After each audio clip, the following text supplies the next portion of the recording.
Boa tarde a todos.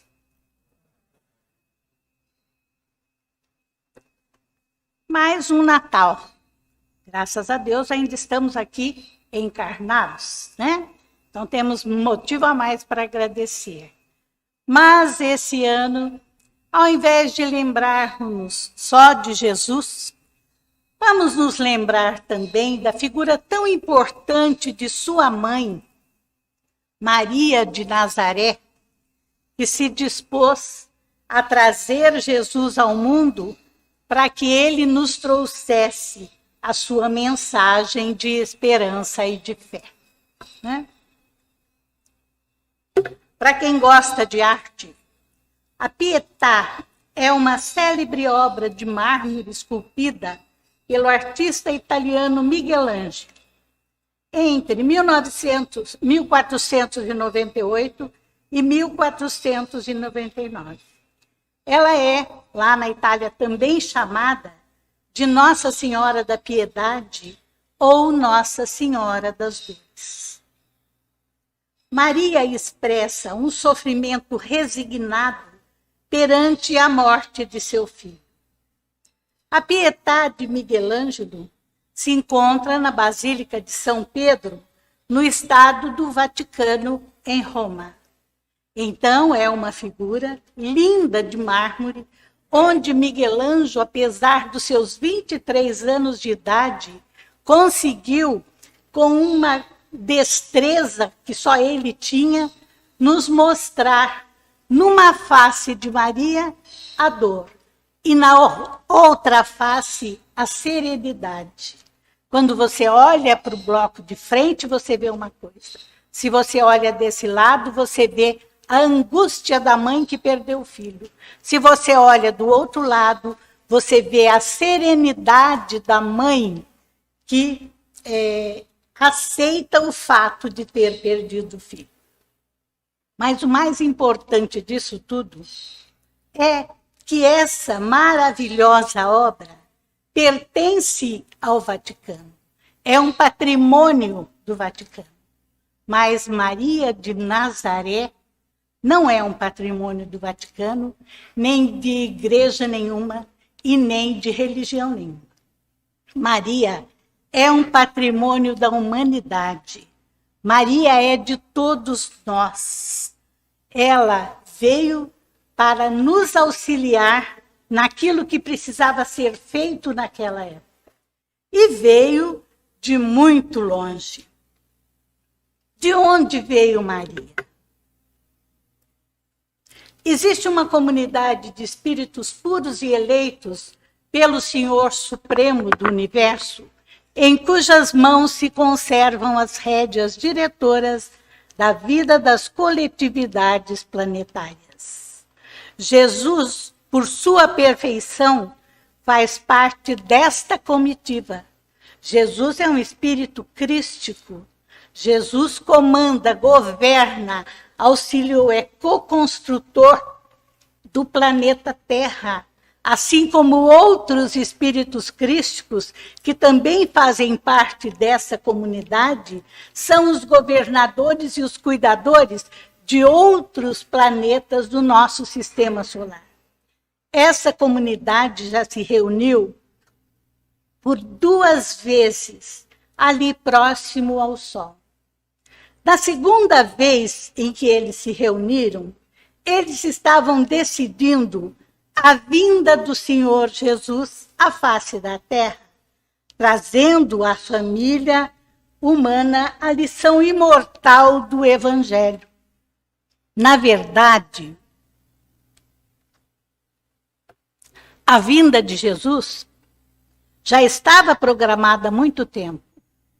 Quando nós ganhamos livre-arbítrio e começamos a fazer as coisas conforme a nossa própria cabeça, nós cometemos muitos enganos.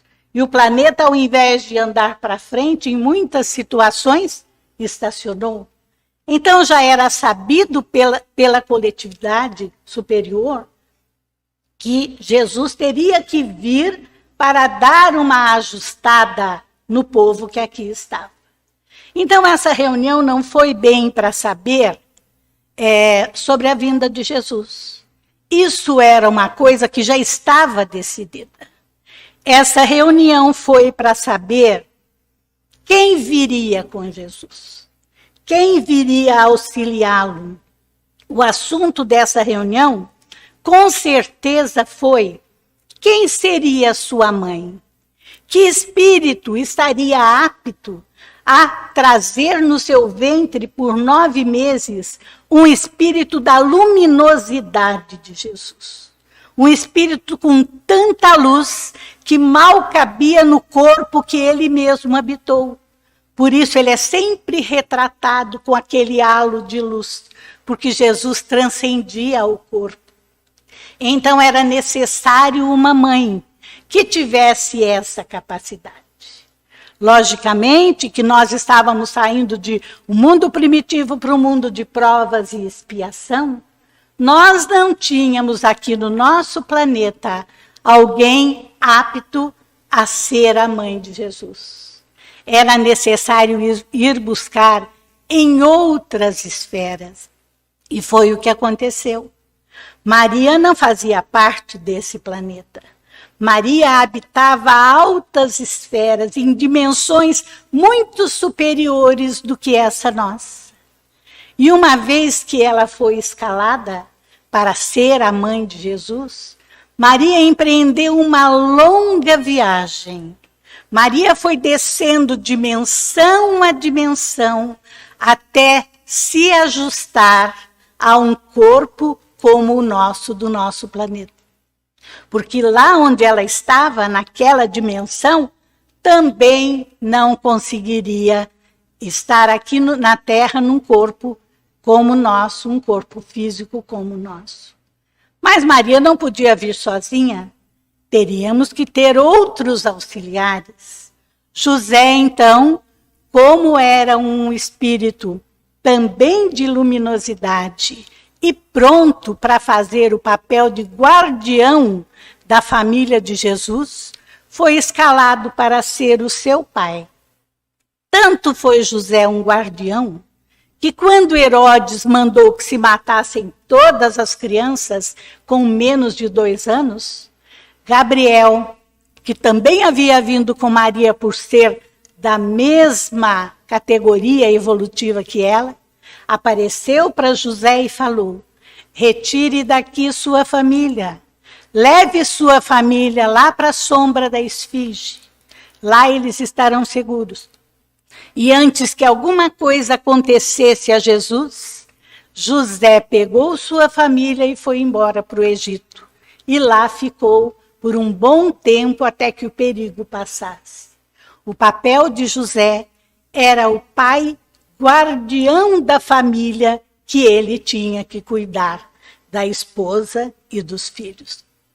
Tinham que vir também aqueles que seriam os seus profetas, aqueles que seriam os auxiliares, os apóstolos de Jesus, aqueles que estariam do lado de lá, sem reencarnar, para cuidar da vibração, para cuidar para que nada de mal acontecesse ao menino, porque eles sabiam que iam haver muitas investidas das trevas. As trevas não queriam que Jesus desse certo, que Jesus crescesse, que Jesus trouxesse a mensagem que ele ficou de nos trazer. Então, tanto os que estavam do lado de cá, quanto os que estavam do lado de lá, tomaram o cuidado de cuidar para que Jesus chegasse à idade adulta e pudesse trazer a sua mensagem a todos aqueles como nós que necessitavam dela. Maria também não veio sozinha. Nós aprendemos no Livro dos Espíritos que aqui por perto, nós temos mundos primitivos, mundos de prova e expiação, mundos de regeneração, mundos felizes e mundos divinos. Maria habitava do mundo de regeneração para cima. Ela estava num mundo muito mais evoluído que o nosso. Por isso, essa sua descida até o nosso planeta pode ter levado séculos.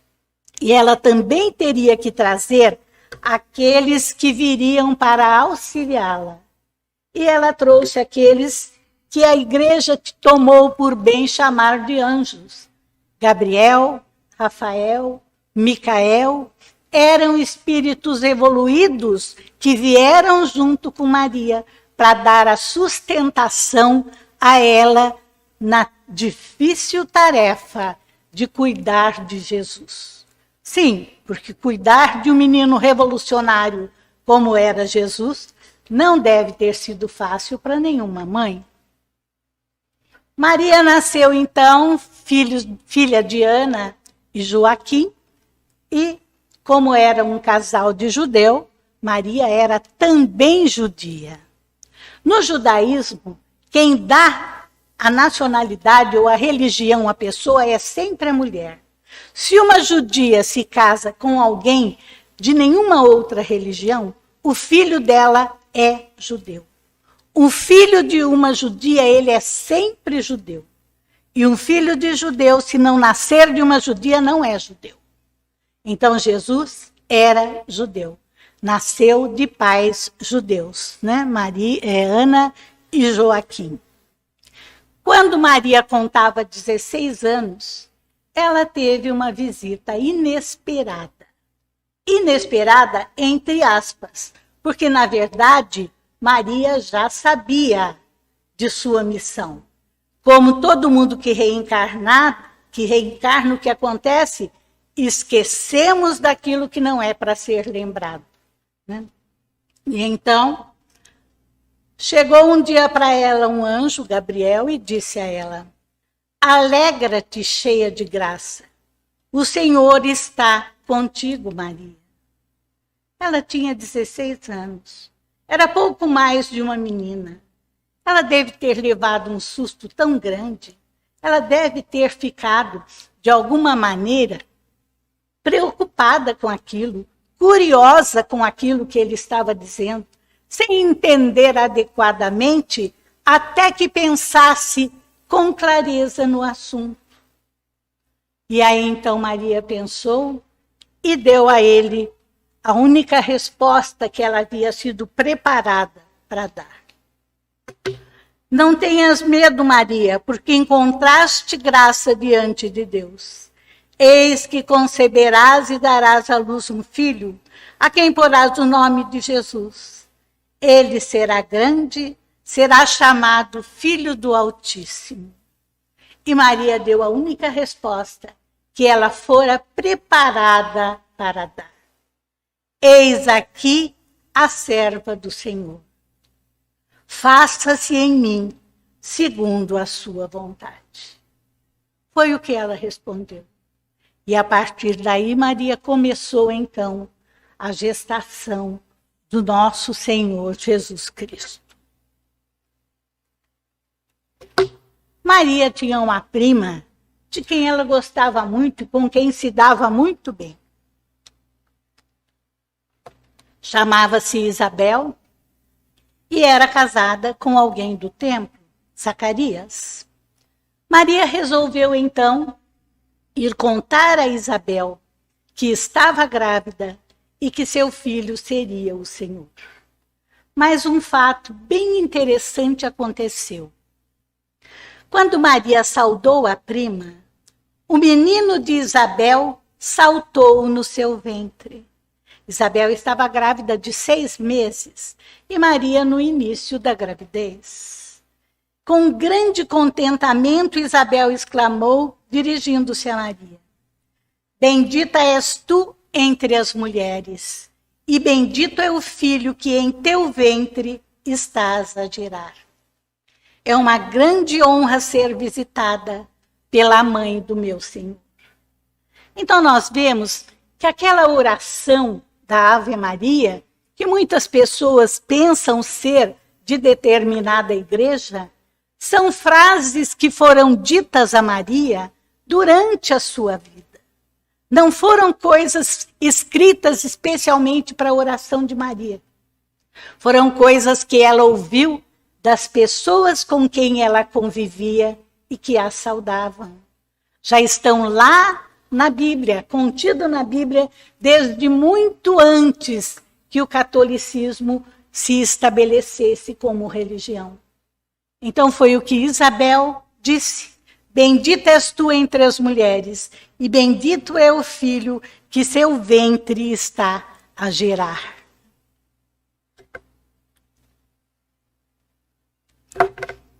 Começa então para as duas mães, uma vida bem sacrificante. Ambas sabiam que seus filhos eram especiais.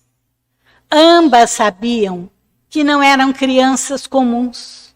Elas viam as suas reações. Jesus era um menino que, quando tinha de 4 para 5 anos, saía à rua, conversava com as lavadeiras na beira do rio, e todas as lavadeiras paravam o que estavam fazendo para ouvir o que aquela criança tinha a dizer. Tamanha a profundidade da sua fala. E ele trazia para casa os transeuntes que estavam perdidos, e ele trazia para casa as pessoas que precisavam de um prato de comida, de uma ceia, e Maria atendia a todos. Mas ela se questionava: meu Deus, mas ele é tão bom, ele é um menino tão bom, como se no fundo já questionasse por que vão acontecer coisas ruins com ele. Porque no fundo ela sabe. Da mesma forma, Isabel, João Batista e Isabel e Jesus eram primos, né? João Batista pegou a alcunha de Batista porque se pôs no Jordão a batizar as pessoas para que elas se arrependessem dos seus atos e mudassem de vida antes que o Messias viesse pregar, para facilitar a vida deles mesmos.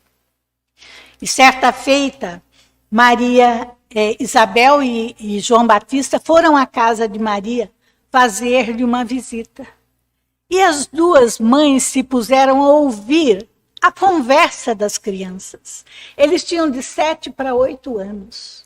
E eles falavam como adultos, como se estivessem traçando plano de um grande acontecimento que viria.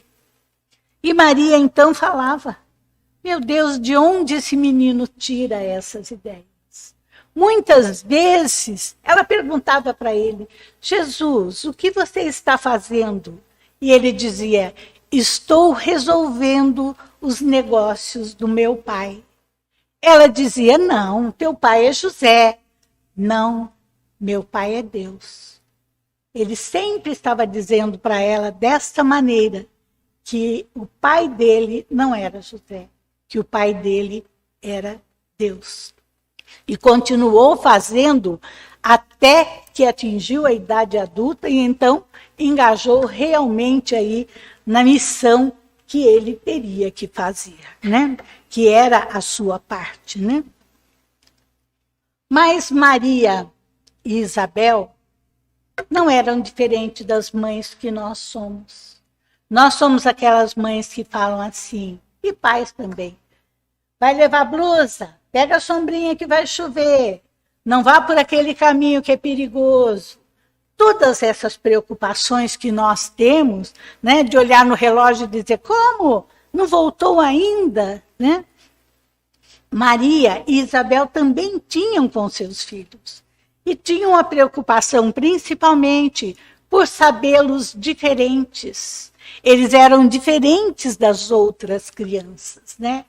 Quase sempre surpreendo-lhe a palavra caridosa que dirige às lavadeiras, aos transeuntes, aos mendigos e aos sofredores.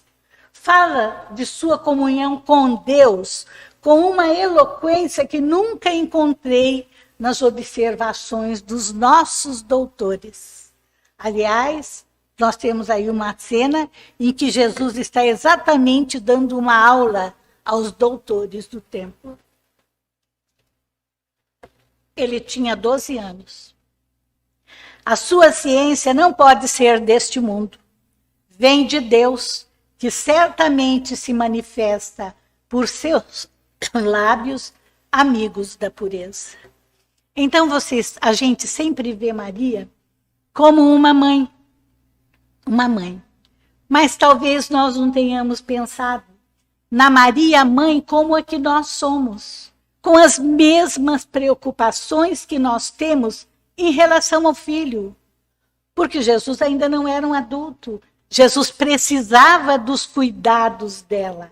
E ela havia nascido e havia dado à luz a Jesus exatamente por causa disso. Para cuidar daquela criaturinha que ela sabia ter uma missão tão importante no nosso planeta. Então ela tinha as mesmas preocupações que as outras mães têm. Maria era um espírito de tanta bondade. Certa feita, Isabel disse a ela: nós, as mães, temos sempre o espírito abalado por injustificáveis receios, como se nos deixássemos empolgar por amorosos temores. Eram os temores que elas tinham pelos seus filhos.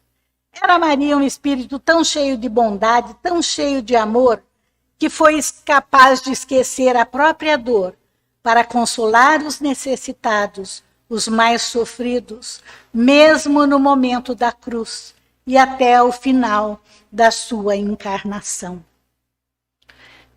Maria nunca se afastava de Jesus, a não ser quando ele ia pregar em outras paragens, ele e os seus discípulos.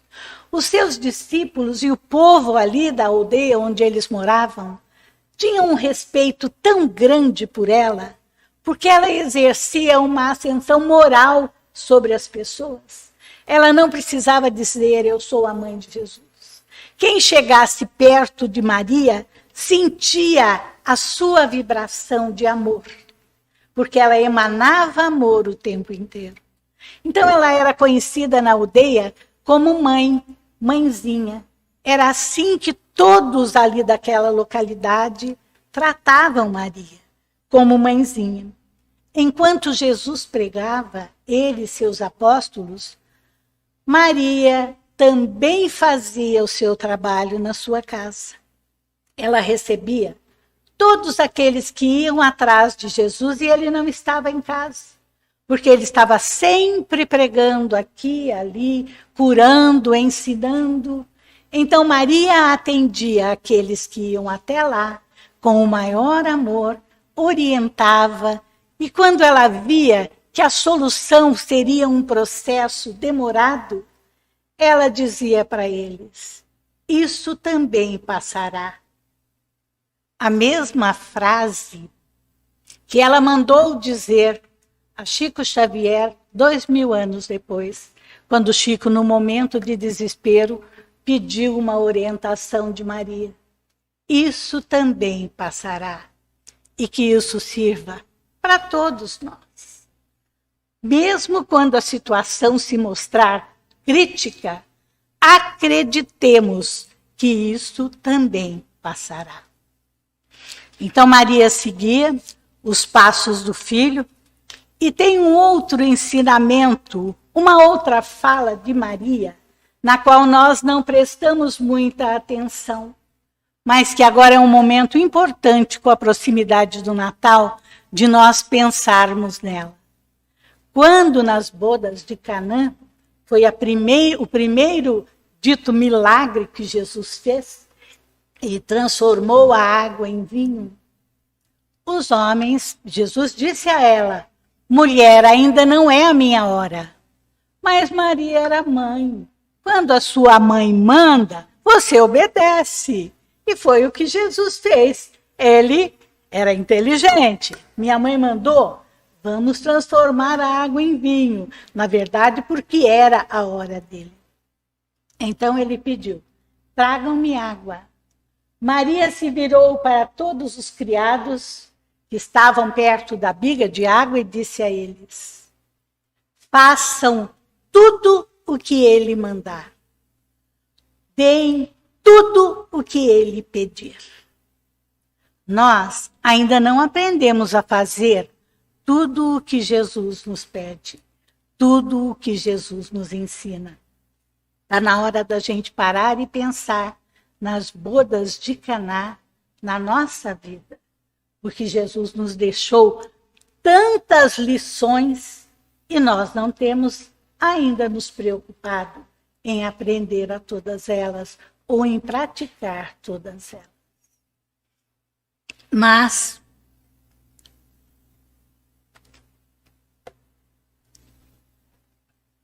quando seu filho foi para a cruz, naquele dia fatídico, Maria o acompanhou desde o começo.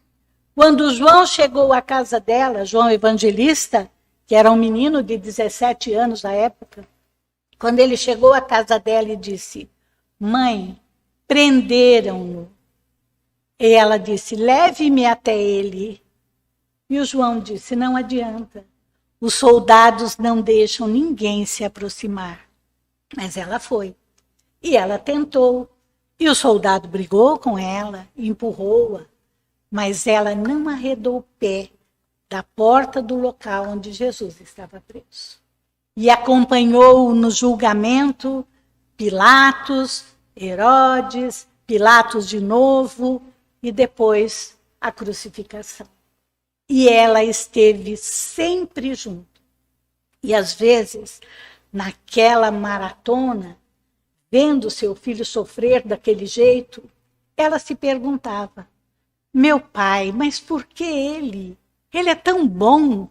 Ele curou tantas dessas pessoas que agora simplesmente sumiram ou que simplesmente se esqueceram do que ele fez e que não estão aqui agora para dar o seu testemunho. E aí ela calava e ouvia dentro da sua cabeça: eis aqui a serva do Senhor. Faça-se em mim segundo a sua vontade. E mesmo lá, quando Jesus já estava no alto da cruz, ela se preocupou em consolar uma outra mãe. Apesar da sua dor intensa de ver o seu único filho ali, naquela situação, quando Dimas, o outro crucificado, o ladrão que era crucificado, que estava do lado de Jesus, pediu a Jesus: Senhor, leva-me contigo para o paraíso. E Jesus disse a ele: ainda hoje estarás comigo na casa de meu pai.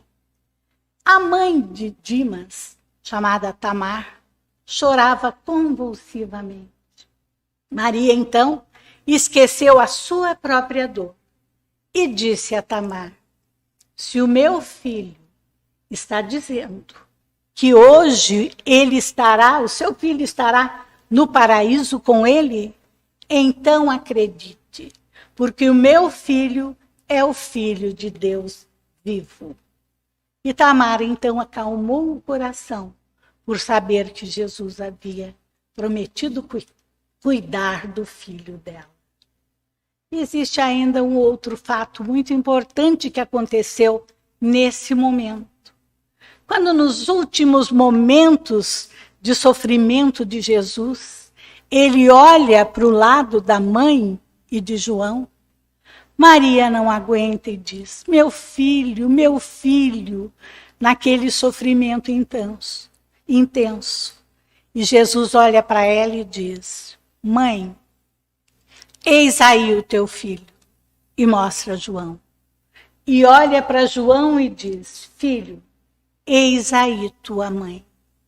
Então, naquele momento, no alto da cruz, naquele grande sofrimento, Jesus nos deu a maior lição de irmandade, de humanidade que nós precisávamos ter, nos mostrando que não somos mãe, filhos, pais, somos todos irmãos de uma coletividade de humanos e precisamos aprender a nos tratar com fraternidade, da maneira que ele nos ensinou. Porque mesmo lá na cruz, Jesus nos ensinou. Somos todos irmãos. Passado a crucificação de Jesus, ela ficou um tempo ainda com os seus parentes, e João saiu a pregar. Foi lá para o lado de Éfeso, onde hoje é a Turquia, e lá um príncipe convertido ao cristianismo doou a ele uma casa de pedra, que é exatamente esta casa que nós vemos aí agora restaurada, né? Naquela época todas as casas eram de pedra, né? Começa então para Maria uma nova fase da vida. Enquanto João ensinava a doutrina do Cristo pelos arredores, Maria atendia com imenso amor aos necessitados do lugar, e todos chamavam a sua casa de Casa da Mãe Santíssima. Essa casa fica num promontório, um lugar mais alto, e de lá se avistava o mar. Maria, já idosa, tinha certa dificuldade para descer de lá de cima, né? Ela já era idosa. Então todos subiam. E Maria curava, Maria fazia os curativos, Maria alimentava, Maria consolava todos aqueles que a procuravam. João pelos arredores e Maria lá, localizada na casa.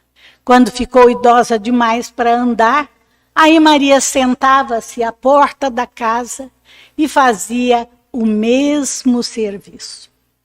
De certa feita, Paulo de Tarso, que já estava preso em Roma, né? Paulo foi parar lá nas catacumbas de Roma, mas não parou de trabalhar.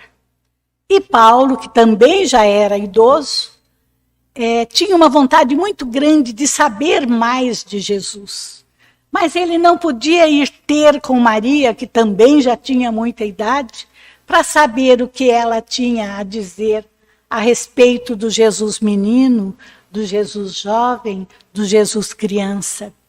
Então, Paulo pediu a Lucas, o evangelista, que fosse até Éfeso e conversasse com Maria, e coletasse as questões que ele buscava, para que ele pudesse saber mais e escrever mais a respeito de Jesus. E Lucas foi. Lucas foi o evangelista que mais escreveu sobre Maria e sobre Jesus no seu evangelho. Todas as falas que Maria dizia para ele, que o filho tinha dito, ele passou para Paulo, que aproveitou, mas ele também aproveitou nos seus evangelhos. Então nos deu assim uma oportunidade muito maior de conhecer a intimidade de Jesus e de sua mãe, quando ainda longe de toda aquela situação de penúria pela qual passaram depois. Um dia, Maria, já velha, não conseguia mais se levantar, ficava sentada na pedra com os pés inchados e nem assim parava de trabalhar, nem assim parava de atender. Nunca desistiu, nunca se cansou. Ela era incansável no trabalho que fazia. Um dia chegou na fila daqueles que ela atendia, um moço, alto, esguio, de porte sereno, mas austero. Aproximou-se dela e ela sentiu, então, uma vibração diferenciada. Ela falou, esse moço não veio me pedir nada, deve ter vindo me dar alguma coisa. Olhou bem para ele, olhou nas mãos dele e viu o sinal dos pregos que o haviam pregado na cruz. Aí ela o reconheceu na hora. Meu filho. E quis então ajoelhar-se aos pés dele. Mas ele não deixou. Ele ajoelhou-se aos pés de Maria. E disse a ela, sim, minha mãe, sou eu. Venho buscar-te, pois meu pai quer que sejas no meu reino a rainha dos anjos. Entenda-se por anjos os espíritos evoluídos que com Maria vieram para cá quando foi a hora do nascimento de Jesus. E Maria, então, seguiu com Jesus, foi fazer o que o Pai havia mandado, ser a rainha dos anjos nas terras, lá no reino do nosso Cristo, né? Quem é Maria na espiritualidade?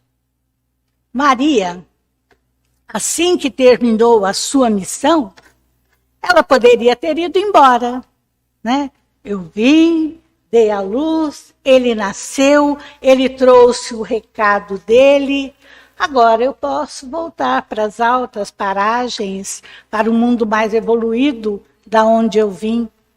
Não, essa seria a cabeça de um egoísta. E na cabeça de Maria não cabe o egoísmo. Ela ficou. E até hoje está entre nós do planeta Terra, na nossa psicosfera, fazendo o seu trabalho.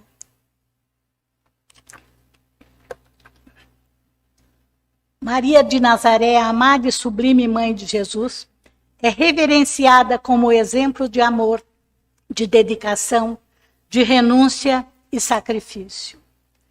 A legião dos servos de Maria é dirigida por esse grande espírito que cuida de todos os suicidas da terra. Lá nessa colônia onde fica a região dos servos de Maria, existem hospitais, sanatórios, faculdades, laboratórios, tudo o que o suicida precisa, terapia, tudo que um suicida necessita para valorizar, para aprender a valorizar a vida. E tudo isso é dirigido por Maria. Ela é incansável no trabalho que faz. Sem contar que eles, os servos de Maria, ainda vão em caravana às regiões umbralinas, buscar aqueles espíritos que estão em situação de extrema penúria, em desesperança total, aqueles que não sabem nem mais quem são, nem o que estão fazendo, nem onde se encontram. E os servos de Maria vão lá, resgatam aqueles que estão na hora e levam lá para a colônia de Maria, para que eles sejam atendidos lá na legião dos servos de Maria e sejam cuidados. Esse é, ou essa é, a mãe de Jesus. A mãe que Jesus teve durante a sua encarnação, sua única encarnação no nosso planeta, por 33 anos, porque ambos mereciam. Ele merecia ter essa mãe. E essa mãe maravilhosa merecia ter esse filho. O nosso amigo Chico Xavier, ele era de família católica. Então o Chico, apesar de ser médium desde sempre, ele ia à igreja, ele confessava, ele comungava, ele pedia conselho para o padre, ele era um católico fervoroso.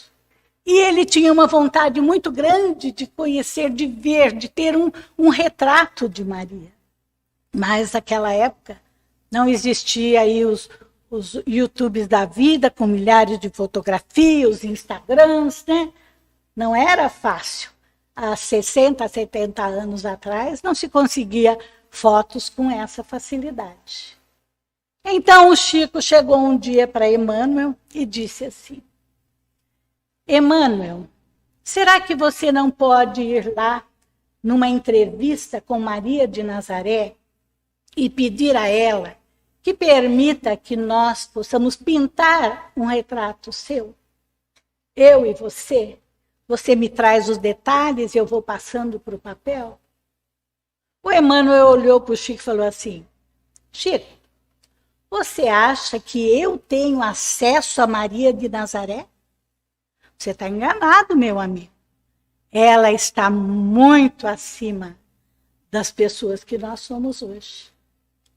Então, uma entrevista com ela Da minha parte vai ser impossível. Aí o Chico pensou um pouco mais e disse assim: mas Emmanuel, no livro da dona Ivone Pereira, Memórias de um Suicida, ela descreve uma foto que tem no Hospital Maria de Nazaré com um retrato de Maria muito bonito. E no livro descreve mesmo, inclusive, em relevo. Não é uma foto, é uma foto em relevo, com todas as nuances que um rosto traz. Aí Emmanuel pensou, falou assim: olha, Chico, isso pode ser que eu consiga. Eu vou ver o que posso fazer. E então Emmanuel foi até a Legião dos Servos de Maria, entrou, olhou a foto, viu os detalhes e veio ter com o Chico. Mas não era uma coisa fácil de se fazer, né, um retrato de Maria nesses moldes. Foram necessárias 20 sessões. Por 20 vezes Emmanuel foi, voltava, pegava lá a mão do Chico e os dois juntos desenhavam, e ainda tiveram que contratar um fotógrafo, um pintor muito famoso de São Paulo, para que ele fosse lá auxiliar nos detalhes. E depois de 20 sessões, ficou assim o retrato de Maria de Nazaré.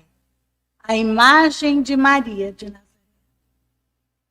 Então, graças ao Chico, hoje nós temos uma imagem real de Maria para louvarmos, para agradecermos, principalmente agradecermos